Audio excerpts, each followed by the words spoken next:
অন্নপূর্ণা ভান্ডারে যতজন লোক টাকা পাবে, লক্ষ্মীর ভান্ডারে তার চেয়ে অনেক বেশি লোক টাকা পাবে।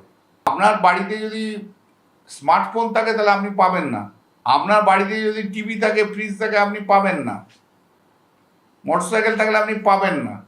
আমাদের নতুন রাজ্য সরকার কোনখানে বলেছে যে বাড়িতে টিভি, ফ্রিজ, মোটরসাইকেল থাকলে অন্নপূর্ণা ভান্ডার পাবে না? মানুষকে ভুল বোঝানোটা বন্ধ করে কল্যাণবাবু। বড় কথা স্বাস্থ্যসাথী স্কিম, সেই স্কিম তো সেন্ট্রাল গভর্নমেন্টের স্কিমের সঙ্গে নয়। এইখানেই তো পার্থক্য, যে তোমাদের স্বাস্থ্যসাথী রাজ্যের মধ্যে সীমাবদ্ধ।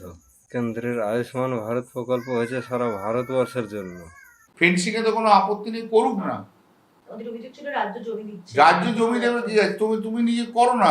যে বর্ডার এরিয়া, সেই বর্ডার এরিয়া কখনো রাজ্যের জমি হয় না। বর্ডার এরিয়ার 6-7 কিলোমিটার আগে রাজ্যের ক্ষমতাটা হারিয়ে যায়, ওইটা সেন্ট্রাল গভর্নমেন্টের হয়। বর্ডার এরিয়া যদি রাজ্য সরকারের না হয় তাহলে এতদিন কেন বলো নেই? এতদিন কেন বোঝাওনি তোমার দিদিকে যে বর্ডার এরিয়া রাজ্য সরকারের নয়?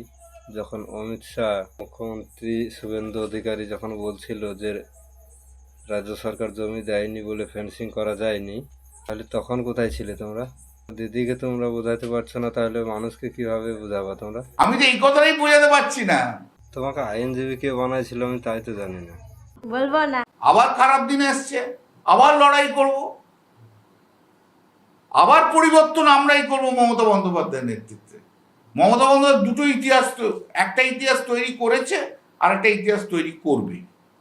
তাকে সরিয়ে ইতিহাস তৈরি করবে? বিজেপিকে সরিয়ে? সেই দিন ভুলে যাও যে ইতিহাস করেছ। সারা পশ্চিমবঙ্গ চুরি করার ইতিহাসটা তৈরি করতে পেরেছো তোমরা। যেটা ভাবছো যে আবার আসবো ক্ষমতায়, সেই দিন ভুলে যাও। একবার এই ভিডিওটা দেখো।